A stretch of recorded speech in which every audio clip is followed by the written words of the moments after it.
Hey guys, it's me Jamal Gali here, and I know it's been a while since I uploaded a new video, but decided to upload a new video today. And I think I guess the first thing I'll do in 2020 for a new video, I was gonna do a bit of a review of Pokemon Sword and Shield, since I somehow got both games, and also for the record, I didn't get them at launch or anything. I got Sword for my birthday and Shield for Christmas because my dad thought I needed Shield for some reason to go along with it. So that's why I have both of these games here today. And yeah, I know this game has gotten quite a bit of the negative reception, kind of with some of the hardcore fans, and also a little bit with with the new DLC that was recently announced, and with the expansion pass from the Pokemon Direct, which I guess for the most part I don't really have much of a problem with the expansion pass. The only thing I don't like about it is the fact that the passes are separate from each of the games. Like they don't, if you got an expansion pass for Sword, you would need to buy the pass again for Shield if you have both games. And of course that would cost you $60 since the expansion pass is $30. Even though I was thinking of getting it actually, but I'm probably only gonna do it for one of the two. Which I am thinking I might do Sword, since I have more Pokemon and have done a little bit more in there than Shield, because as I mentioned, I got Shield on Christmas, so like I said, it was something. But I did complete the game before the Christmas break was over for school. But which, as of me recording this, it was on Monday of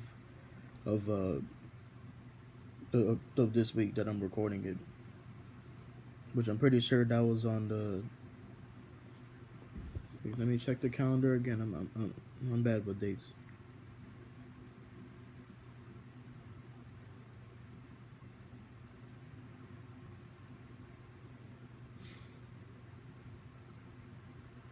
Yeah, it was on the Monday on the 6th. So that was when so that was the last day before went back to school. So there's that.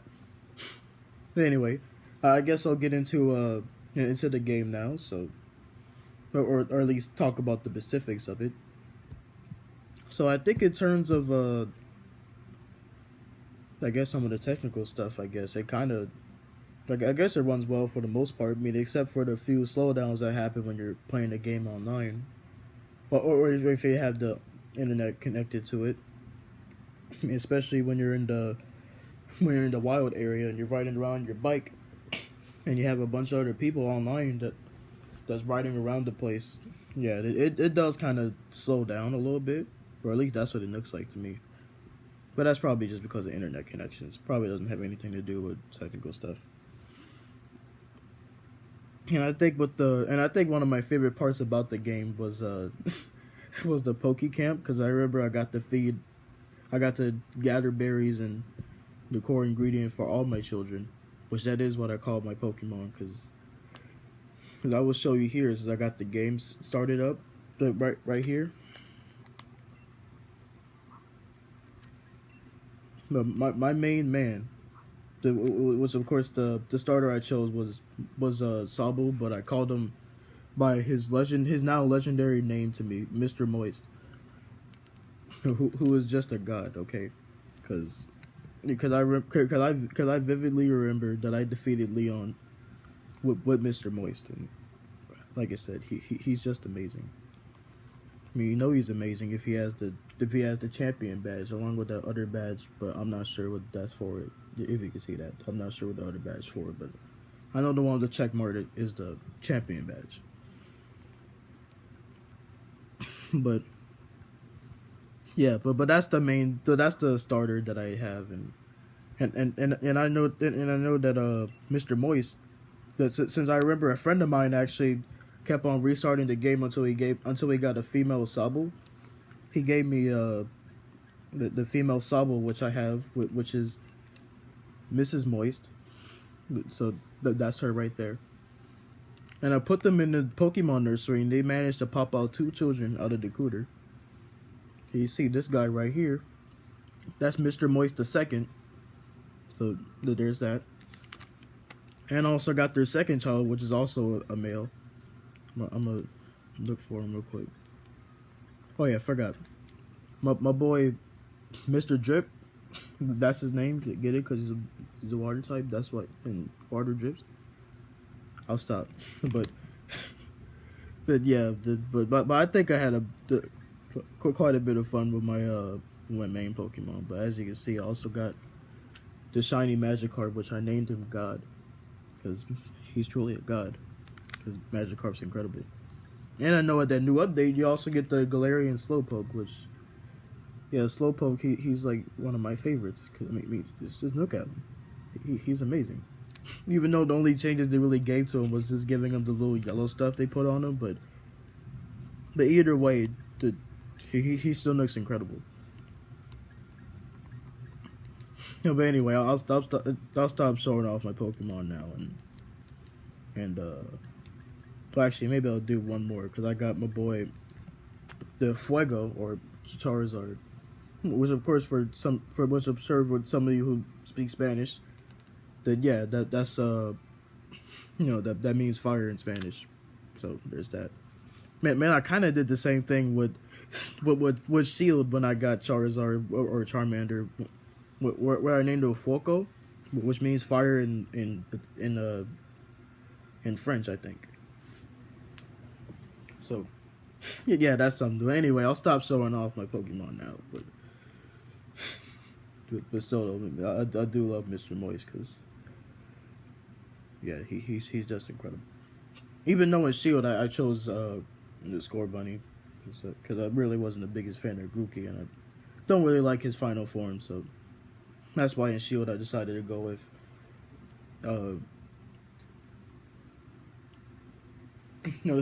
Scorbunny, and I named him Trix, which he might not be as iconic to me as Mr. Moist, but he's still at it, okay.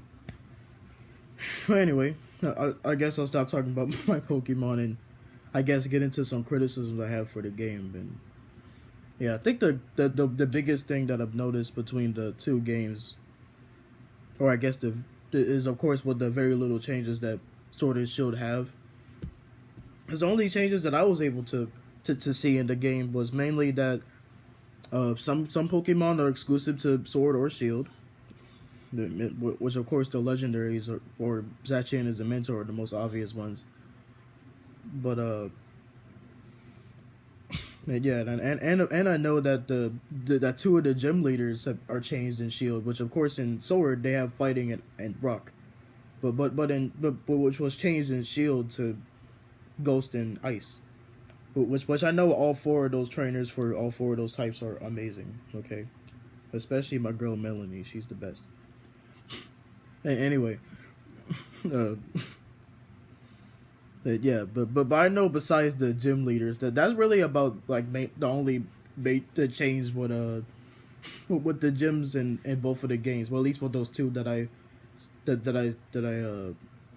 said, since because I know the gym challenges and for all 4 of those stadiums and both games are basically the same, just with like a re-theme. And I guess with the type Pokemon changed, but besides that, it's pretty much just a re-theme basically. So, but yeah, and also I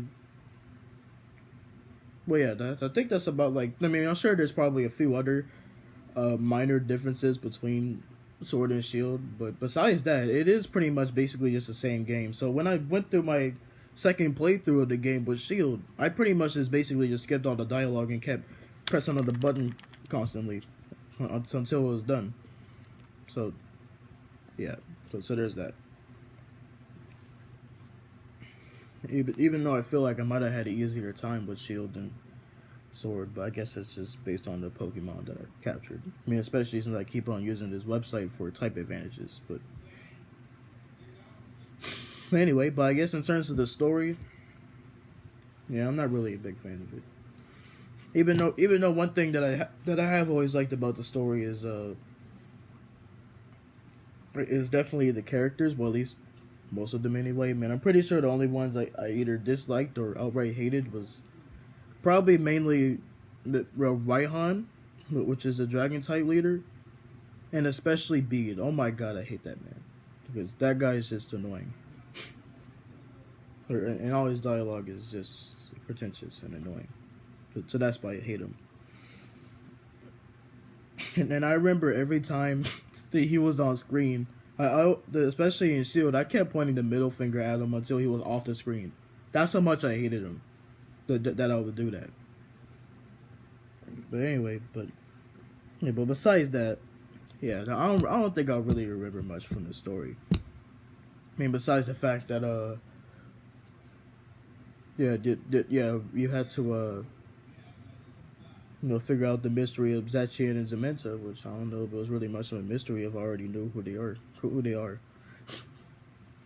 And also the whole thing with what Eternus, and that's about it. Man, I know they do also have the post game, but pretty sure the story or at least the post game story is probably even weaker. I mean, especially with those the people where their hair is like the swords and shields. I mean, they were just dumb. I hated them.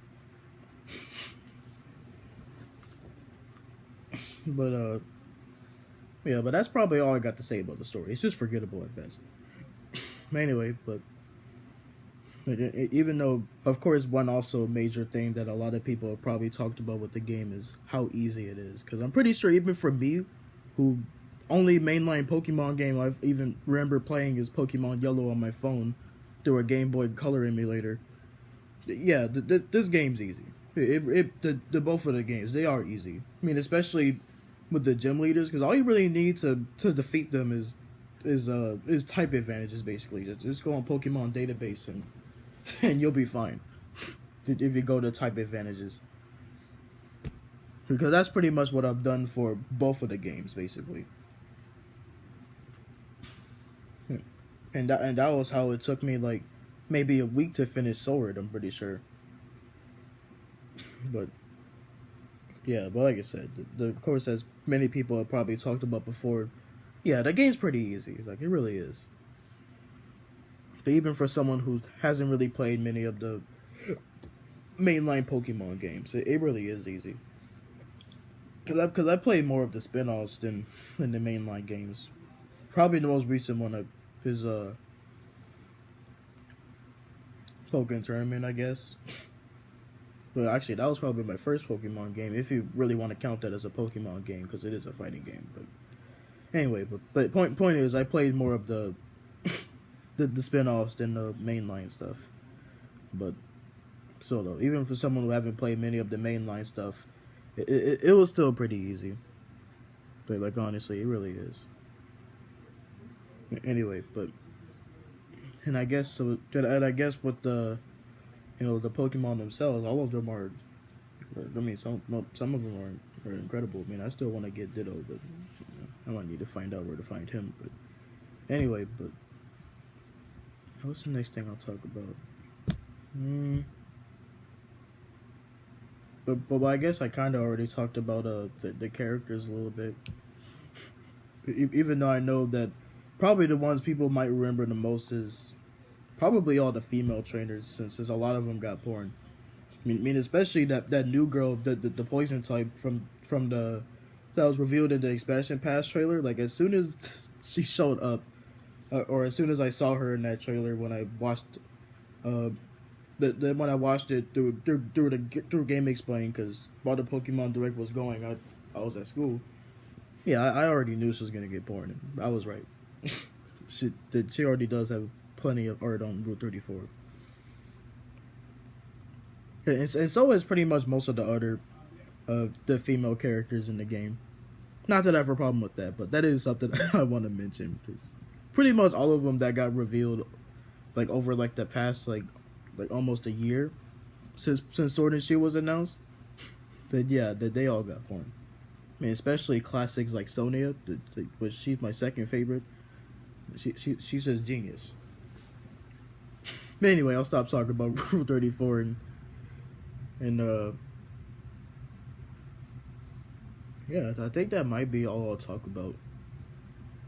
So but overall, I kind of think that the games at best are kind of average. But like I said, I'm pretty sure if you never played a Pokemon game, yeah, I'm pretty sure Sword and Shield you'll be just fine with that because I know that it is pretty much one of the easiest games in the series.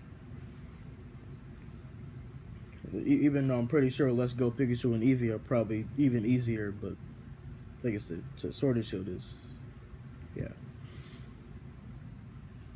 And I guess in terms of the graphics, they're all right. I guess on both handheld and dock, they're all right for what they are. Even though one thing I do kind of wish is that I wish they had the voice acting in that game because I know some of the cutscenes in Sword and Shield, I'm pretty sure they would benefit greatly from voice acting because otherwise, because if they did, it would have been like a Breath of the Wild kind of thing where it'd be like the first Zelda game with like voice acting. Or one of the first, I think, or the second. I don't know, but so it would have been kind of cool if they had that, because I'm pretty sure the only Pokemon game I remember that even had voice acting is, I guess, Pokemon Masters. If you want to count that one, even though I don't know if I'll count that one since that's a mobile game that I doubt many people really play. But anyway, but I think that's about all I'll talk about today. But like I said, Mr. Moist, he's still a classic, and I remember I screenshotted the exact moment that Slowpoke showed up when I downloaded the new update. As soon as I screenshotted this genius Pokemon, I screamed. Simple as that. And of course I got other the videos like or other stuff that I did like this, where I just see Mr. Moist just running in place like that. Which that is something that I've noticed with some of the other Pokemon, because I also have footage of that of Snorlax doing the same thing, as you'll see here.